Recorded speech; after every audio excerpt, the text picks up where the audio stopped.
बात मानने को तैयार ना हो कि एक पिता अपनी ही बेटी पर बंदूक तान सकता है।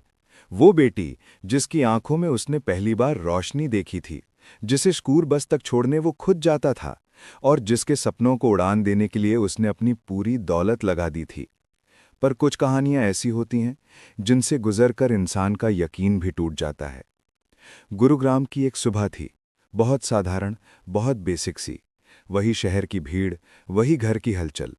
जॉइंट फैमिली वाले उस बड़े से मकान में हर किसी का दिन अपनी रफ्तार से शुरू हो रहा था। राधिका ने उस सुबह थोड़ी जल्दी आँख खोली थी, क्योंकि आज उसकी माँ का जन्मदिन था। माँ की तबीयत अच्छी नहीं थी और राधिका ने सोचा कि वो खुद किचन में जाकर कुछ बनाकर उन्हें खुश कर दे। वो हल्के कदमों से किचन में गई, गैस ऑन की, सब्जियां निकालीं और अपने गुनगुनाते अंदाज में खाना बनाने लगी। उसे क्या पता था कि उसके जीवन का आखिरी आधा घंटा शुरू हो चुका है। ग्राउंड फ्लोर पर उसके चाचा कुलदीप अपने बेटे के साथ बैठे थे। चारों तरफ हर रोज जैसा माहौल, ना आराम कम, ना तनाव ज्यादा। तभी अचानक ऊपर से एक तेज, झकझोर देने वाली आवाज आई। कुछ ऐसा जिसे सुनकर कोई भी परेशान हो जाए। कुलदीप को लगा ऊपर किसी प्रेशर कुकर ने जान छोड़ दी है। वो दौड़ते हुए फर्स्ट फ्लोर पर पहुंचे और जैसे ही किचन के दरवाजे पर नजर गई, उनके कदम वहीं जम गए। राधिका फर्श पर पड़ी थी। उसके चारों तरफ फैला खून धीरे धीरे फैल रहा था। उसकी आंखों की चमक बुझ चुकी थी। ये दृश्य इतना भयावह था कि किसी को समझ न आता कि पहले क्या करें। फिर भी हड़कंप में उसे उठाया गया, अस्पताल भागा गया, लेकिन किस्मत पहले ही फैसला सुना चुकी थी। राधिका वहां पहुंचने से पहले ही चली गई थी। घर वाले टूटे हुए थे, लेकिन अभी भी ये मानकर बैठे थे कि ये कोई हादसा ही होगा। लेकिन जैसे ही 11:30 बजे पुलिस का फोन आया, पूरी कहानी की बुनियाद हिल गई। मरने का कारण गोली है। ये सुनते ही पूरा घर एक पल के लिए पत्थर बन गया। किसने, कैसे, कब? घर तो बंद था, बाहर से घुसना आसान नहीं था। और फिर पुलिस ने वही पहला कदम उठाया। सबसे पहले शक घर के ही लोगों पर। पुलिस की टीम किचन में गई। दीवार पर 2 गोलियों के निशान थे। फर्श पर खून के बीच बारूद की हल्की सी गंध भी थी। ये कोई दुर्घटना नहीं थी, ये साफ साफ हत्या थी, और वो भी नज़दीकी दूरी से। घर वालों से सवाल शुरू हुए।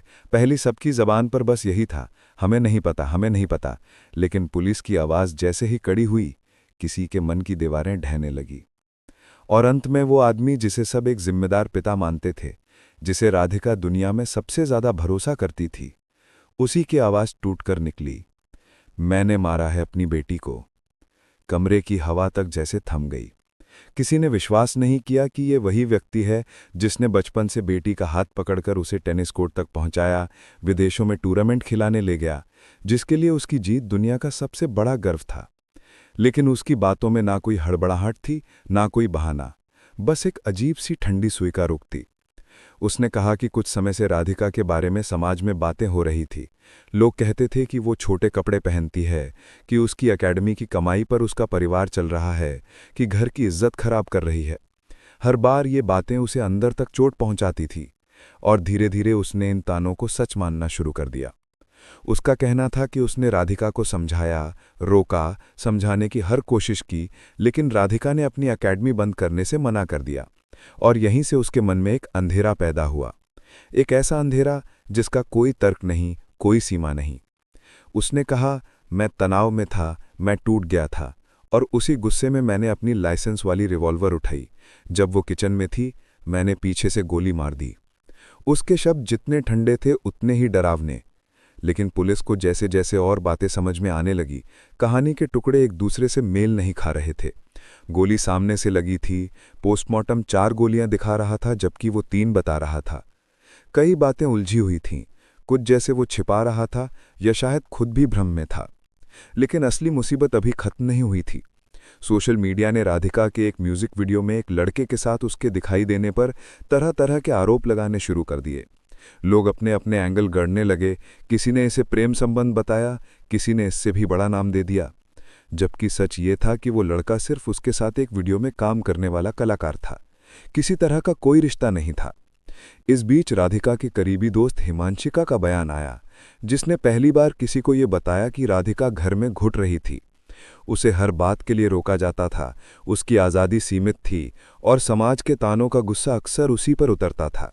ये सब बातें कहानी को एक अलग दिशा दे रही थी। राधिका की मौत के बाद घर की हर दीवार जैसे कुछ कहने लगी थी। कोई भी सीधी बात अब सीधी नहीं लग रही थी।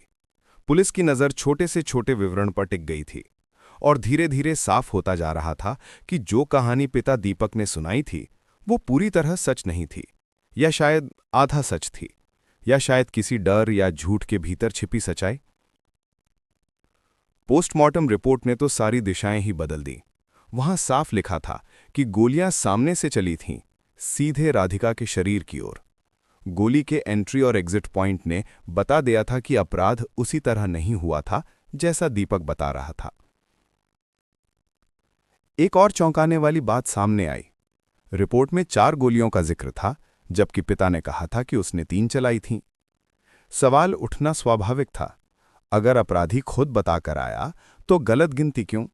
डर था, झूठ था या कुछ और? पुलिस ने यह भी पूछा था कि आखिर वे कौन लोग थे जो दीपक को ताने देते थे। कौन थे वे लोग जिनकी बातों ने उसे इतना तोड़ दिया कि वो अपनी ही बेटी से नफरत करने लगा। वो किसी का नाम नहीं बता पाया। कोई चेहरा नहीं, कोई घटना नहीं, जैसे सब कुछ हवा में था। पुलिस टीम वजीराबाद पहुंची। 20 से ज्यादा लोगों से सवाल किए गए, जिनमें उसके दोस्त, पड़ोसी, दुकान वाले। किसी ने नहीं कहा कि उन्होंने दीपक को कभी ऐसे ताने मारे हों। सारी बातें धीरे धीरे ये इशारा कर रही थीं कि शायद ये कहानी समाज के तानों से ज्यादा उसके अपने मन के भीतर चल रही लड़ाइयों की थी। एक इंसान बाहर से जितना मजबूत दिखता है, अंदर से उतना ही कमजोर भी हो सकता है। शायद उसने उन तानों को बनाया, बढ़ाया, महसूस किया और फिर वही बातें उसके दिमाग में पहाड़ बन गई। तभी सोशल मीडिया पर एक खलबली मच गई।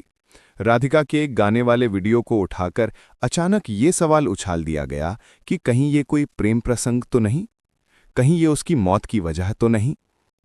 लेकिन वो वीडियो महज एक प्रोजेक्ट था, जहां राधिका ने एक नए चेहरे के साथ स्क्रीन शेयर की थी। शूट खत्म होते ही दोनों अपनी अपनी जिंदगी में लौट गए थे। वो लड़का इनाम ने खुद सामने आकर कहा कि हम सिर्फ प्रोफेशनल थे। पुलिस ने भी हर बातचीत, हर चैट, हर कॉल रिकॉर्ड की जांच की और कहीं भी ऐसा कुछ नहीं मिला जिसे शक की जड़ माना जाए। फिर भी अफवाहों की हवा जैसी होती है, किसी की सच्चाई देखने का समय नहीं, बस अपनी कहानी बना लेने की जल्दी। राधिका की दोस्त हिमांशिका ने जब सोशल मीडिया पर अपनी बात सामने रखी तो जैसे कहानी की धुंध थोड़ी साफ होने लगी। वो बोली, राधिका पिछले कई महीनों से घर में खुश नहीं थी। वो हर बात पर रोकी जाती थी। उसे कहा जाता था क्या पहनना है, कैसे चलना है, किससे बात करनी है। कई बार वो मेरे साथ बात करते हुए भी डरती थी, जैसे कोई उसे सुन लेगा। हिमांशिका की आवाज में वो बेचैनी साफ सुनाई दे रही थी जो उसने सालों से अपनी दोस्त में देखी थी। वो बोली, उसे छोटा कपड़ा पहनने पर टोका जाता था, मेकअप पर टोका जाता था, लोगों की बातों का गुस्सा उसी पर उतारा जाता था। वो टूट रही थी, बहुत अंदर से टूट रही थी। इतना ही नहीं, राधिका के कुछ व्हाट्सएप चैट सामने आए। उसने अपने पुराने कोच अजय यादव को अक्टूबर में मैसेज किए थे कि वो घर छोड़कर कुछ समय के लिए बाहर रहना चाहती है, दुबई या ऑस्ट्रेलिया जाकर किसी कोर्स में दाखिला लेना चाहती है। कुछ महीनों की आज़ादी, कुछ सांसें अपनी शर्तों पर, बस इतना। इन मैसेज में कोई विद्रोह नहीं था, सिर्फ एक लड़की की छोटी सी इच्छा थी कि वो अपनी जिंदगी खुद तय कर सके। पुलिस को धीरे धीरे समझ में आने लगा कि ये कहानी किसी एक घटना की नहीं, बल्कि कई महीनों, शायद सालों में पनपे तनाव की कहानी थी, जहां प्यार और उम्मीदों की जगह धीरे धीरे शक, कंट्रोल और सामाजिक डर ने ले ली थी। कहते हैं ना, कभी कभी इंसान अपनी महत्वाकांक्षा में किसी को इतना आगे ले जाता है कि वो भूल जाता है कि सामने खड़ा इंसान उसका बच्चा है, कोई प्रोजेक्ट नहीं। राधिका एक बेहतरीन खिलाड़ी थी, लेकिन उससे भी पहले वो एक लड़की थी जिसे अपनी खुशी की, अपनी पसंद की, अपनी जिंदगी की जरा सी जगह चाहिए थी। शायद यही जगह उसके पिता को खोती हुई इज्जत की तरह लगने लगी थी। जैसे जैसे केस मजबूत होता गया, पुलिस को वो सारी चीजें मिलती गईं जो इस बात को साबित करती थीं कि ये कोई हादसा नहीं, एक सुनियोजित कदम था। टेंशन, गुस्सा, समाज का डर, बेटी की आज़ादी और सबसे ऊपर एक पिता का टूटना, जो अपने टूटने को पहचान भी नहीं पाया। अदालत का फैसला आने में समय लगेगा, लेकिन एक बात जरूर साफ हो गई। जो लोग बाहर से एक परफेक्ट फैमिली देखते थे, उनके भीतर धीरे धीरे एक तूफान उठ रहा था। राधिका शायद उस तूफान में सबसे ज्यादा अकेली थी। जो होना था वो हो चुका है। अब सिर्फ एक सवाल बाकी है। क्या इस सब का सच सिर्फ वही है जो हम सुन रहे हैं, या इसके पीछे भी कोई और अध्याय छिपा है जिसे अभी किसी ने देखा ही नहीं है? अगर आप इस मामले को समझते हुए कोई और संभावना देखते हैं, तो बताइए, आपके हिसाब से इस कहानी में असल वजह क्या रही होगी? और अगर ये कहानी आपके दिल तक पहुंची हो, तो कमेंट में जरूर लिखना, क्योंकि कई बार किसी दर्द पर चर्चा ही उसका सच सामने लाती है।